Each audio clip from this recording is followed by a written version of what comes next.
Hello, this is Imperial Man 100, and I will be reviewing Star Wars The Old Republic Annihilation by Karpyshyn for you guys. This is the fourth book in the Old Republic tie-in novel series, and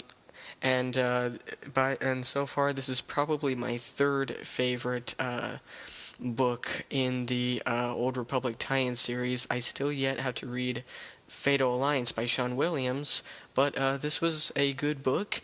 It wasn't great, but it wasn't awful either.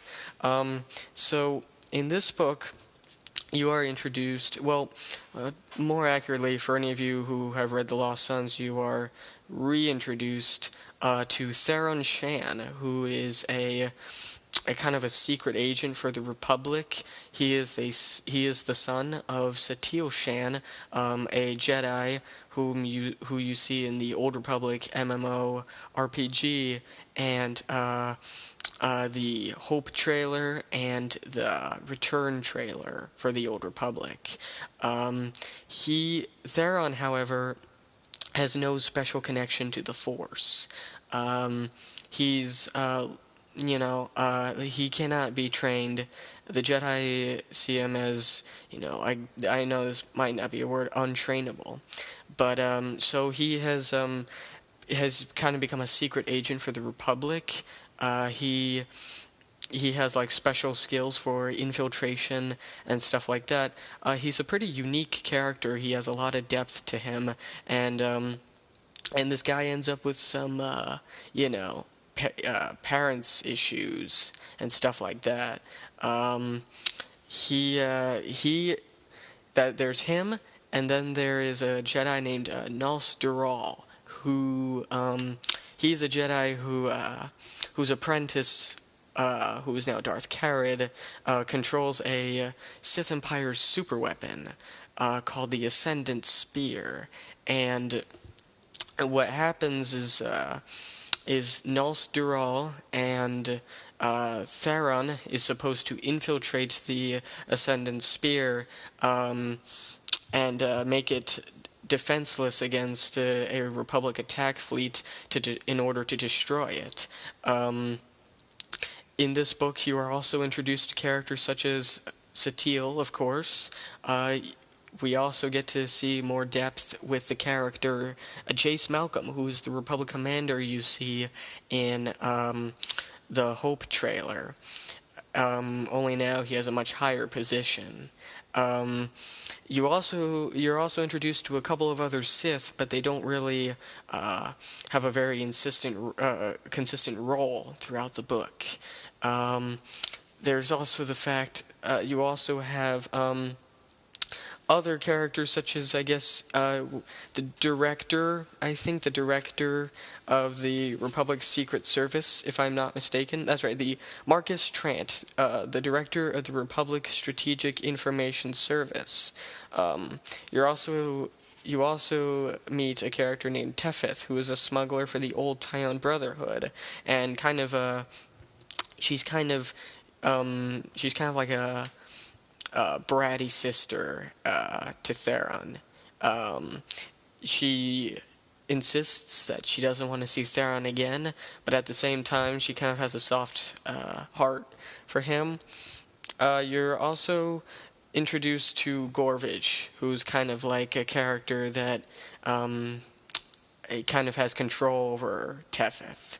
But anyway, I think for me, one of the most disappointing parts of this book is the fact that some of the characters just don't get these really large roles, and some of them even disappear without really much explanation or like any significance.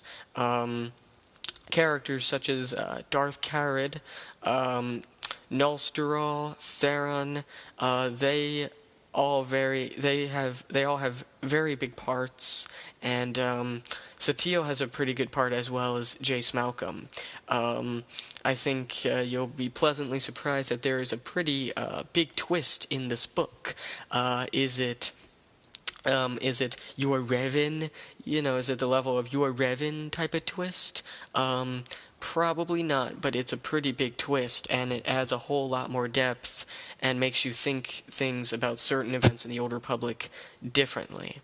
Um, and so, again, as far as the plot goes, I wasn't very impressed with the plot because it just has that, because it has that feeling of, like, been there, done that, we've seen this before, because it's about a super weapon and the characters are supposed to destroy it. Granted, it's not, shoot the torpedoes into the main reactor, type, destroy. You had to get aboard and infiltrate it, which is a bit riskier, and I guess it would be a little more fun. For me, it didn't really impact me very much. I didn't find the plot as interesting.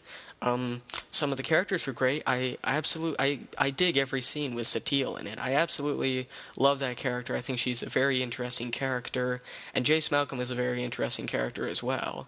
Nalstara is okay. To me, I mean, he's a pretty special Jedi at best.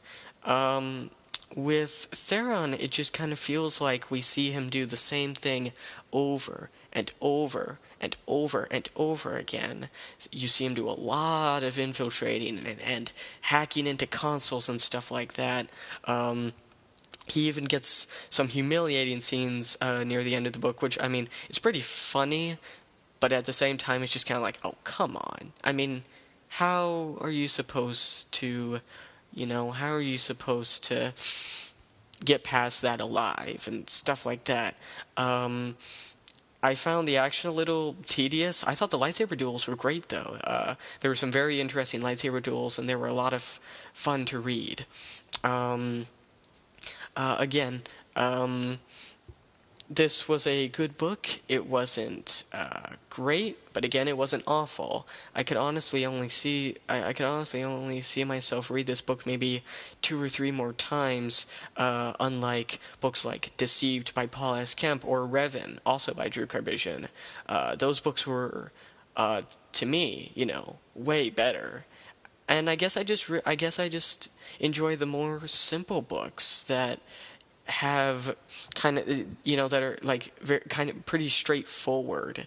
I think Deceived did a better job at allowing me to care about the characters and stuff like that. And Revan was absolutely phenomenal, despite the tragic ending to it. When you give those 2 books more thought, you will notice that they are great.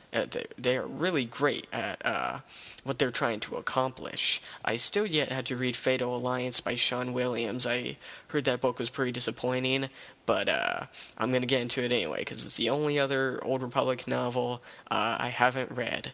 So, might as well, right? So anyway, for plot, I would give, out of 10 stars, I would give it, I would probably give it at least like 6.5 out of 10, and the characters I'd probably give at 8 out of 10, and yeah, so, do I recommend it?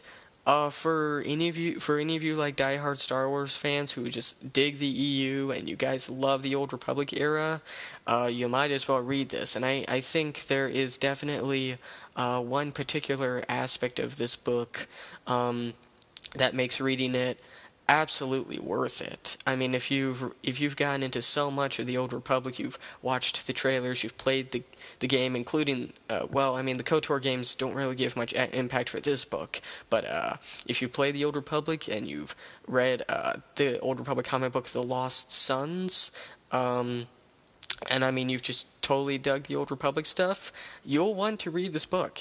I think it is absolutely worth it for some aspects of this book, especially one in particular. this book actually takes place furthest away from the game. You would almost wonder if it takes place after the events of the Old Republic game. It takes place 30 years after the Battle of Alderaan, which you see in the Hope trailer, which took place very shortly before the events of Deceived. So this takes place about 30. This takes place about 30 years after Deceived, if I'm not mistaken. That's what it looked like.